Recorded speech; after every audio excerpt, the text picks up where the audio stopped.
Okay, in today's video we're going to be talking about time signatures. So this is basically how we count in music, or how we divide rhythmically each measure based on how many beats are in each bar. So the most common time that we have is 4/4. Okay. Now the time signature is written off to the side in the music on the left, before the music starts. So if you have a measure in 4/4, it's going to be written before the measure. So here we have 4 quarter notes that equals 4/4. Basically meaning that we have 4 beats within this bar, 4 quarter notes, so 4/4 equals a whole measure. Okay, and like we discussed before, we can have 4 quarter notes within this bar. We could also have 2 half notes, we could have 1 whole note, or a variation of different notes, or 8 eighth notes to fit in this bar. Basically, we want to understand that the bar equals 4 quarter notes. So depending on what kind of different note values we have, we should always equal 4 quarter notes when we count that bar. So another important thing to know about 4/4 is it's actually the most common time signature. So we call it common time as well. So you could also see it written with a C instead of 4/4, and that would mean common time. Okay. Now we also have something called cut time. With cut time, it's the same amount of beats per bar, but we write it as 2/2, basically meaning we count it as half notes. So 1, 2, 3, 4. Instead of going 1, 2, 3, 4, we count 1, 3. So we count it as half notes, okay? But again, it's still 4 beats within that bar. Okay, and if we think of the time of 2/4, basically we only have 2 beats per bar. So to keep on going with 2/4, we would have only 2 beats per bar, okay? So that means that the top number tells us how many beats are in each bar, and the bottom number tells us the note value of each beat. So basically we're saying each beat in this bar is a quarter note, and we have 2 of them. So 2/4 or 2 quarter notes for each bar, okay? Now if we change that to 3/4, we would have 3 quarter notes in each bar. And this is what it looks like to be in the time of 3/4. Basically we're conceiving 3 quarter notes per bar, or 3 beats per bar. 1, 2, 3, and again it would start over with 3 more.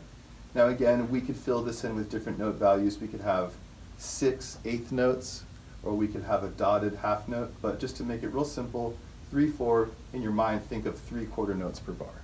Okay, so we've covered the time signatures of 2/4, 3/4, and also 4/4, but we can go beyond that, and we can have 5/4, 6/4, 7/4, and beyond, okay?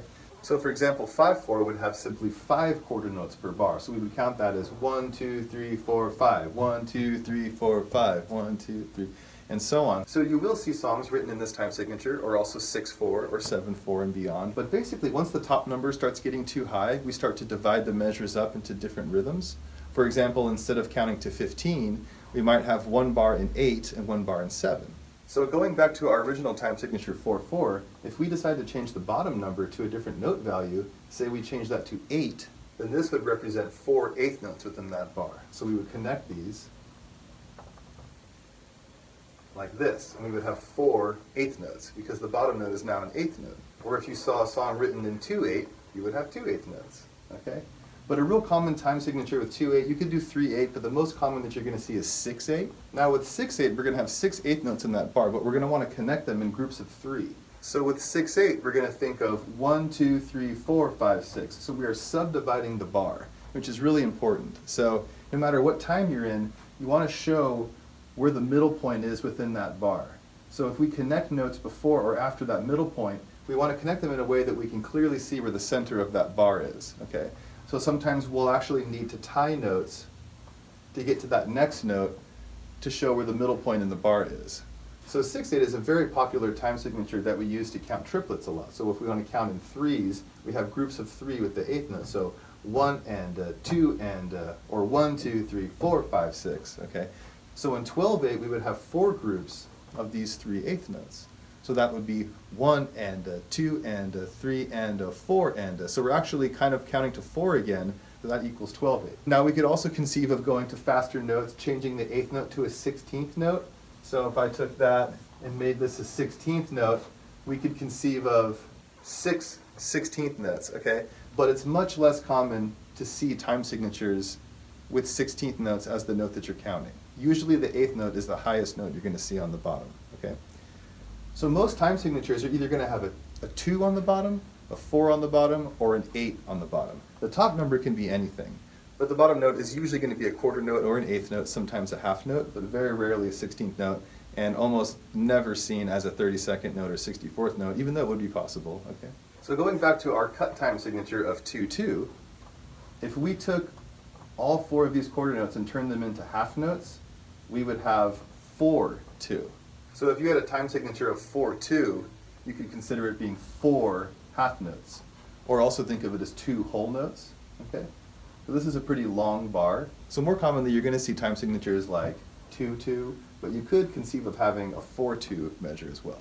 Okay, and one last thing to add is how to subdivide measures if we have eighth notes connected within those bars. So here we have 8 potential eighth notes. Now basically, we want to show where the exact middle point is within that bar. So we have 2 ways of connecting these. A very common way, you'll see, is connecting the eighth notes into a group of 4. So this clearly shows where the middle point is in the bar line. So we think 1 and 2 and 3 and 4, and giving us our 4 count of quarter notes. 1, 2, 3, 4. 1 and 2 and 3 and 4 and. Now we could also see that written with the eighth notes separated like this, okay? That's also very common. The point is we definitely want to see where the half point is always in the bar. So we could also conceive of this bar in the timing of 8-8, okay? But what if we change the top number to an odd number? How would we subdivide this bar? So now we've changed it to 7-8. So that means we have 2 choices. We're going to need one group of 4 and one group of 3, or one group of 3 and then a group of 4, okay? So we're going to go the first route, and we're going to take out this last eighth note here, okay? So it almost looks like 7-8. However, if I disconnect that, now what we have is a quarter note, basically. So we have to connect it to these, making it 3 beats. You see that? It's visually easier to see if we connect those as 4 and then we have 3 like that, okay? So this is 7, or 7-8. Basically, we would count that as 1, 2, 3, 4, 1, 2, 3, or 1, 2, 3, 4, 5, 6, 7. So in this case, the emphasis is really on the first of the 4 beats and then the first of the 3 beats. So we have like a 4 plus 3 kind of feel to that. 1, 2, 3, 4, 1, 2, 3, 1, 2, 3, 4, 1, 2, 3, 1, 2, 3, 4, 5, 6, 7, 1, 2, 3, 4, 5, 6, 7, like that. Now we could also change that around to 1, 2, 3, 1, 2, 3, 4, still equals 7. It's just an emphasis on the first 3 beats and then a 4. So it's a 3 plus 4 pattern, basically.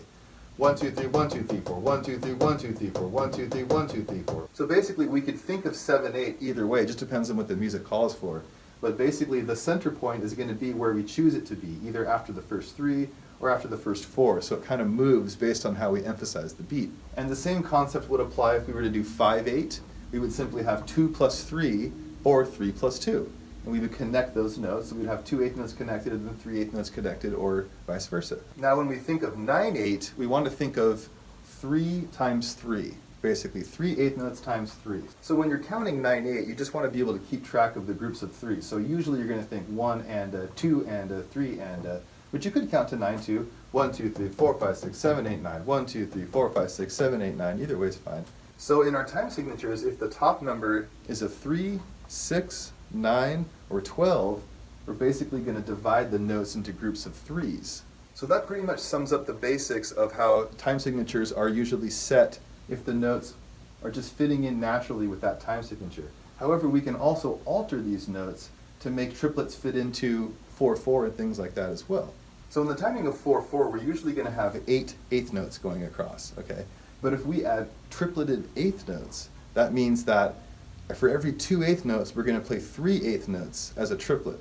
So if we think of 4 quarter notes like this, we could fit 3 eighth notes in the time of each quarter note. So if we think of this whole bar of 4-4, what we're doing up here are tripleted eighth notes. So we're playing triplets over 4-4. So 4-4 is going to count 1, 2, 3, 4.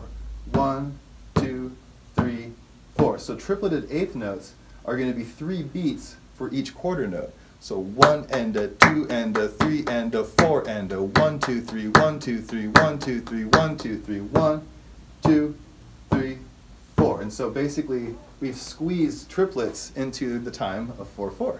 So these triplets can be added to any kind of time signature that's similar to 4-4. So if we had 6-4, we could have 2 more of those added. If we had 2-4, we would take 2 of them off. We just have 2-4, right, like that. Okay, and we can also do things like tripleting quarter notes. We can triplet any note, really, basically, okay?